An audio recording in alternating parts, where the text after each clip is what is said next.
Le Royaume-Uni n'est traditionnellement pas un gros producteur de vin, les vins britanniques ne représentant que 1% de la consommation du pays. Il importe les produits de nombreux pays, mais en particulier de ses voisins européens, et notamment d'Espagne. Le Brexit inquiète les producteurs de vin espagnols qui pourraient voir un marché privilégié s'effondrer. La sortie du Royaume-Uni de l'Union européenne va porter un coup à l'industrie agroalimentaire espagnole, et plus particulièrement au secteur du vin, parce que les exportations vont être soumises à des taxes et droits de douane. Le Brexit pourrait affecter les ventes de vin espagnols de plusieurs façons, et les producteurs pensent ainsi déjà à comment s'adapter à ces changements. Ces incertitudes concernent surtout des questions pratiques. Plus que la chute des ventes, les incertitudes portent sur l'acheminement des marchandises et ce dont les fabricants auront besoin.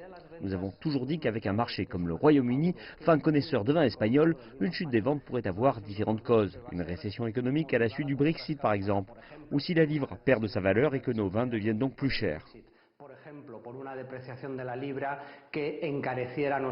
L'Espagne cherche à compenser la perte potentielle de ce marché en se tournant de plus en plus vers l'Asie, car le Brexit n'est pas le seul problème rencontré par les producteurs. Les États-Unis, autre marché majeur, ont récemment eu gain de cause à l'Organisation mondiale du commerce dans un conflit qui les opposait à plusieurs pays de l'Union européenne. Des subventions accordées par l'Union à Airbus ont sérieusement impacté les ventes de son concurrent américain Boeing. Par conséquent, les États-Unis ont récemment obtenu le droit d'augmenter les droits de douane sur les produits importés de France, d'Allemagne, du Royaume-Uni et d'Espagne. La situation actuelle avec les États-Unis est très différente de celle causée par le Brexit. Le Brexit aura un impact sur tous les vins européens et notamment les vins français, italiens ou allemands qui sont nos principaux concurrents dans le monde en quantité comme en qualité.